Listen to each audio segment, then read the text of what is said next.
Right folks, and welcome back. So I've not done a video for a few weeks, so I just thought I'd do a quick video as to what we're doing, what we're up to. So it's getting to that time of year, it's the end of August, it's just started raining here, the weather's about to break.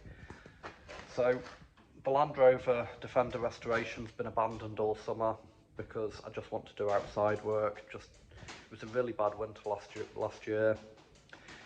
It's really dark, dull winter, the solar didn't do well, we're using the generator all winter, problems with our batteries, and we got, although it doesn't look like it, we got a lot done at the Land Rover. There was a lot of work went in that back tub.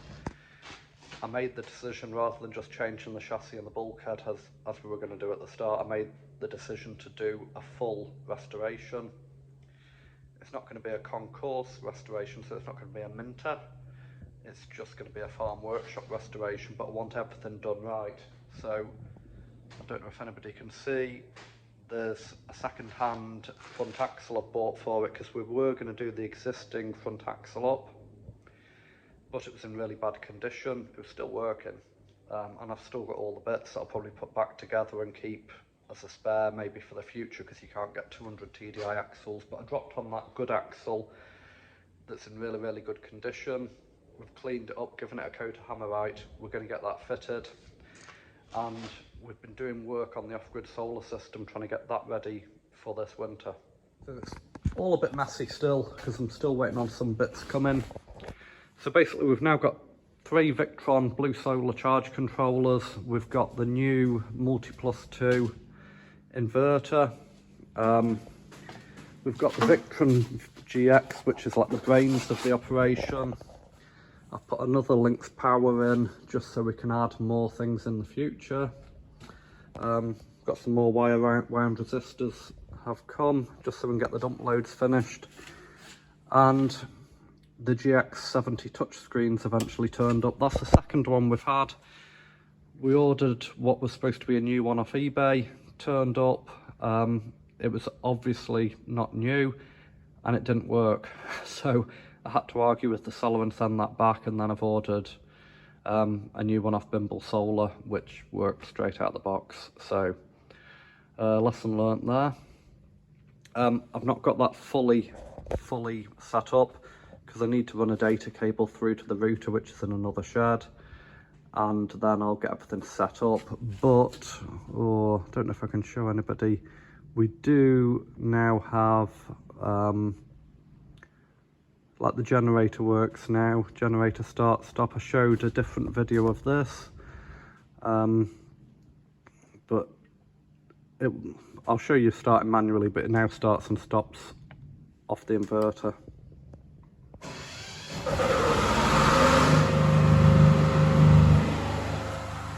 So basically the generator's now wired up on a 2-wire start. Like I say, I did a separate video on that.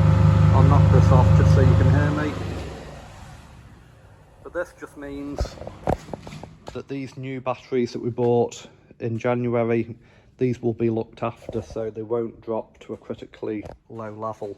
They shouldn't anyway, hopefully, but if they do get down to like 42 volts, then the generator will jump in and it'll run for a couple hours just to give them a bit of a backup charge. Another job we've been doing, again, doesn't look like much, but we've had to renew the teeth on this digger bucket. I'm presuming this is the original JCB bucket that came with the digger. Digger's 30 years old now, and it's just coming up to 4,000 hours, so she needs a wee bit of work this winter. But we're struggling to dig. The old teeth actually all snapped when we took them off, and they're all wobbly. There's no points left on them. I bought those teeth about 5 years ago. I never opened the package because I didn't want to lose them, and then when I came to open them, there was one tooth missing, and I could hardly turn around to dig bits and say there's one missing, because they probably wouldn't believe me. So I had to order another one, genuine JCB tooth. They're not cheap, but the bucket's in good condition for all the work it's done, so they will probably last me out, and it just means we've got some drainage works to do in the backyard. It just means the job's going to be a lot easier. Just one of those little jobs that you never get round to doing. Only takes a couple hours to change them teeth, but it just makes everything easier. So another job. So I put a video on the channel, I think it was either 4 or 5 years ago. We renovated the Syfe Williams trailer. We put new lights on it, we put a new floor in, we put deck rings and everything. It's not really done a lot of work since then, it's hardly been used.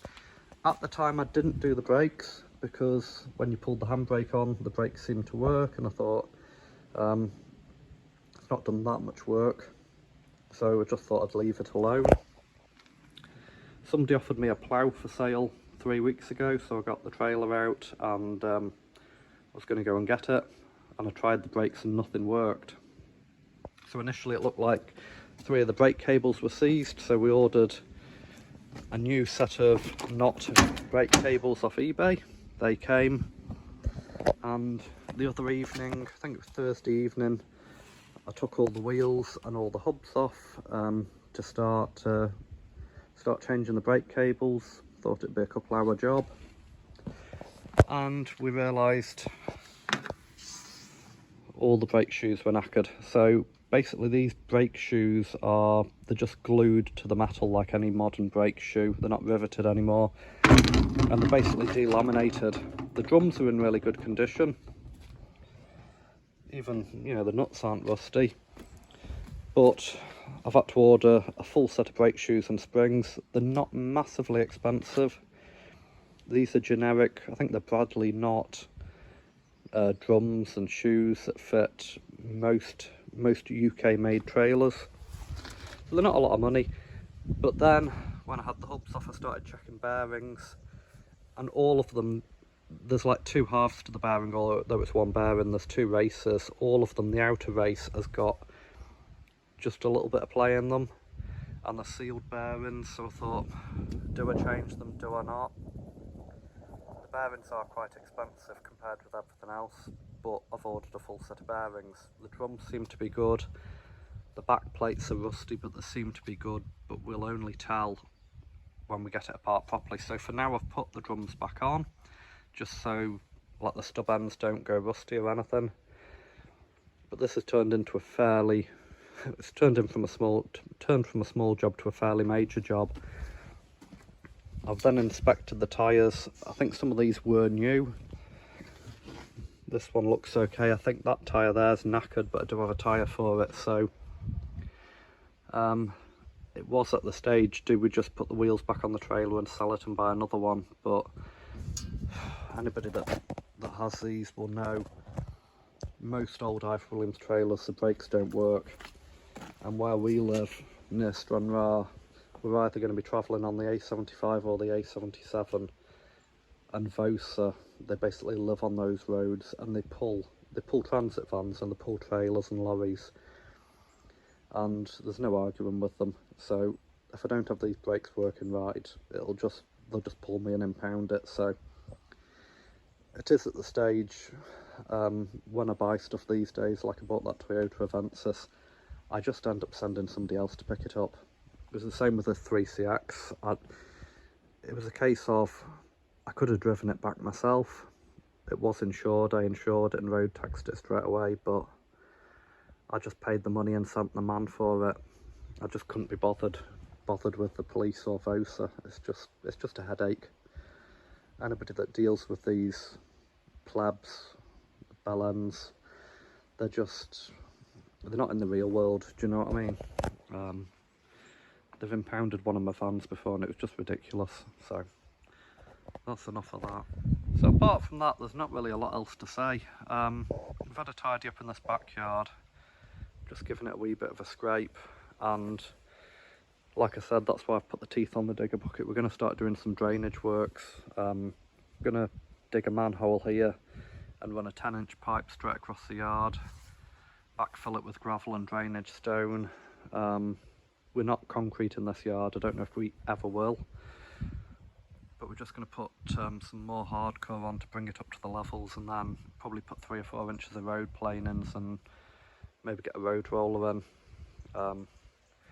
Just make it so we can start using this backyard now. Getting fed up with the vans being parked in the front yard, so we're going to we're going to just tidy this up, get the drainage working so it doesn't flood, and we're going to automate the back gates. We're going to run electric to the green gates at the rear and make it so we can come in this way, and then the front yard's just a tidy yard.